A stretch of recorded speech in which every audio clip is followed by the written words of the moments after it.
Hello guys, so we are starting with the chapter nutrition in animals, जो कि 7 CBSE का chapter है। तो पहले हम चैप्टर ओवरव्यू देख लेते हैं। तो इसमें क्या है, different ways of taking food, digestion in humans, digestion in grass eating animals and feeding and digestion in amoeba. तो पहली बात, एनिमल न्यूट्रिशन में क्या क्या चीज़ें आती हैं। तो पहला चीज़ है nutrient requirement, mode of intake of food and its utilisation. अब कॉम्प्लेक्स सब्सटेंस जब ब्रेक डाउन होता है इन सिंपलर सब्सटेंस, तो इस प्रोसेस को बोलते हैं डाइजेशन।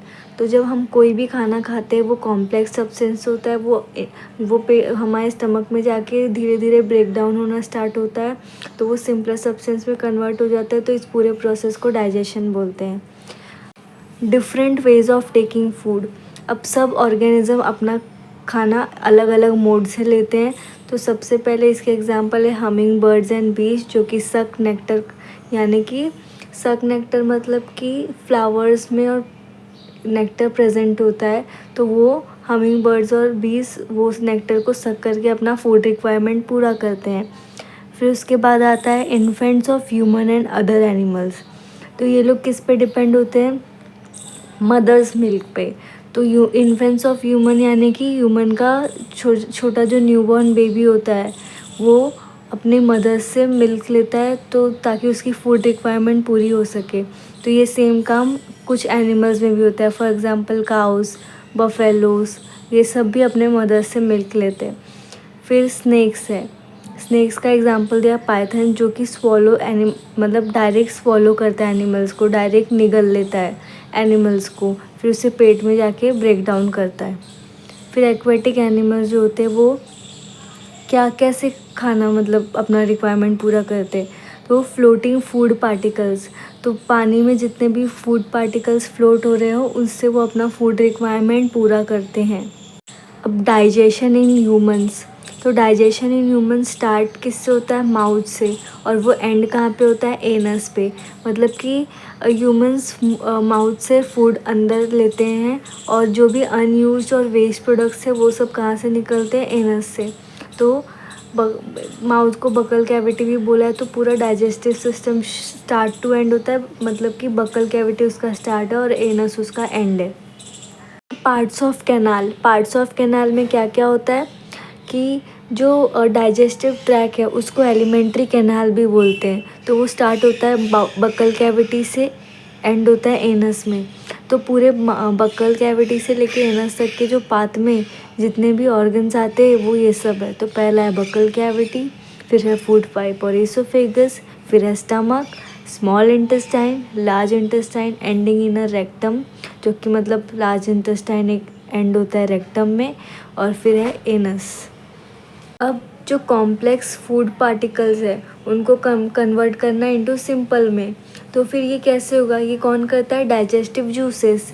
और डाइजेस्टिव जूस को कौन सी क्रिएट करता है, वो है inner wall of stomach and small intestine, salivary glands, liver and pancreas.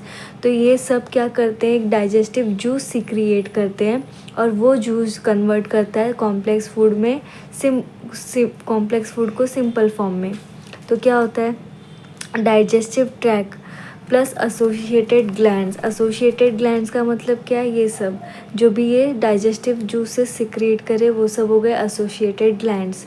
तो जब डाइजेस्टिव ट्रैक मिलके एसोसिएटेड ग्लैंड के साथ वो क्या बनाता है, एक digestive system. Now let's see mouth and buccal cavity. तो the process of taking food in body through mouth is called ingestion. तो इंजेशन क्या होता है, जब हम फूड माउथ से अंदर लेते हैं, तो इस प्रोसेस को बोलते हैं इंजेशन। टीथ का काम क्या है, वो फूड को मैकेनिकली ब्रेक करता है इनटू स्मॉलर पीसेस। जो हम फूड खाते हैं वो लार्ज पीस में होता है, तो उसको मैकेनिकली ब्रेक करता है स्मॉल पीस में, ये टीथ का काम है। फिर है माउथ में क्या प्रेजेंट है, सलाइवरी ग्लैंड्स क्या करते हैं, सलाइवा सीक्रिएट करते हैं, सीक्रिएट यानी कि प्रोड्यूस कर रहे हैं। सलाइवा का काम क्या है, वो स्टार्च को ब्रेक करता है इनटू शुगर। अब स्टार्च किस में प्रेजेंट होता है, राइस में होता है, चपाती में होता है, तो उसको ब्रेक डाउन करेगा इनटू शुगर। अभी टंग देखते हैं। टंग क्या, एक फ्लैशी मस्क्यूलर ऑर्गन है, जो कि मतलब एक मसल वाला ऑर्गन है जिसमें कोई बोन्स नहीं है। Attach to back of floor of the buccal cavity, मतलब कि बक्कल कैविटी में एक नीचे फ्लोर है तो वहाँ पे ये अटैच होता है। Free at the front end can move in all direction, मतलब टंग का एक एंड मतलब आगे वाला पोर्शन जो कि फ्री होता है और वो किसी भी डायरेक्शन में मूव कर सकता है। अब फंक्शंस ऑफ टंग देख लेते हैं। फंक्शंस ऑफ टंग यानी कि टंग का काम क्या है। तो टंग हमें हेल्प करता है टॉकिंग में और सलाइवा को मिक्स करता है फूड से, और टंग की वजह से हमें फूड का टेस्ट मिलता है। और tongue also helps in swallowing food, मतलब कि खाना को निगलने के लिए भी टंग हेल्प करता है। तो जो टंग है ये कुछ टंग का स्ट्रक्चर है। तो इसमें कैसा होता है, हर जगह के टेस्ट बर्ड अलग टेस्ट को सेंस कर सकते हैं। मतलब जो आगे फ्रंट एरिया में जो टेस्ट बर्ड प्रेजेंट होते हैं वो स्वीट को सेंस करते हैं, जो साइड्स में होते हैं वो सॉल्टी होते हैं, और उससे जो थोड़ा पीछे साइड्स में है वो सार को सेंस करेंगे, और लास्ट में जो ऊपर वाला पार्ट है वहाँ पे बिटर टेस्ट सेंस होगा। तो फूड पाइप को एसोफेगस भी बोलते हैं, जो कि नेक और चेस्ट रीजन में प्रेजेंट होता है, इसलिए बोला गया run along the neck and chest. अब जो हमने फूड स्वॉलो किया है, जिसमें किसने हेल्प किया, टंग ने फूड को स्वॉलो करने में हेल्प किया। उसके बाद अब ये फूड कहाँ जाएगा, ईसोफेगस में जाएगा, ईसोफेगस से ये स्टमक में जाएगा।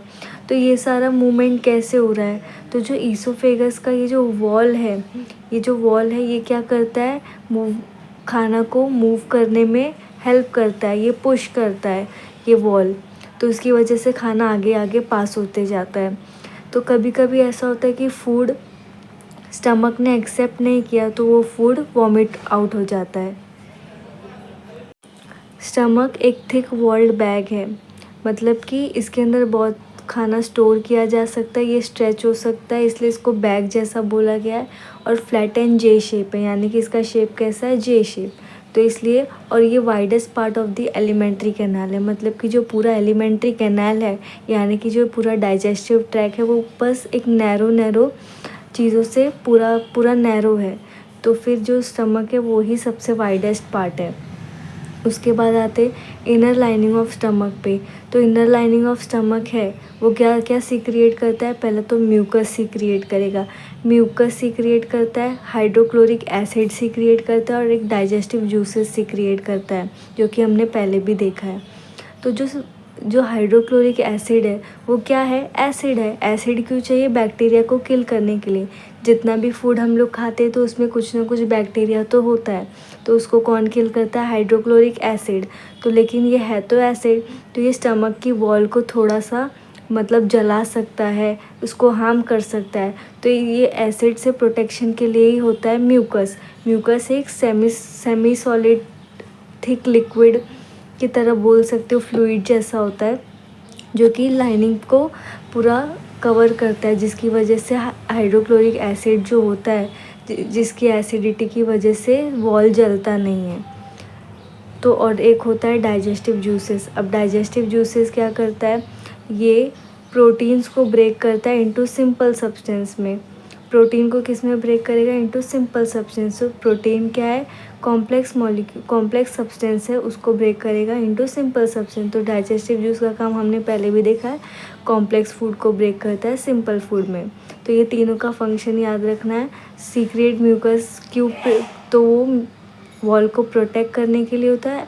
हाइड्रोक्लोरिक एसिड क्या करेगा, बैक्टीरिया को किल करता है। और डाइजेस्टिव जूस कॉम्प्लेक्स फूड को सिंपल में कन्वर्ट करेगा।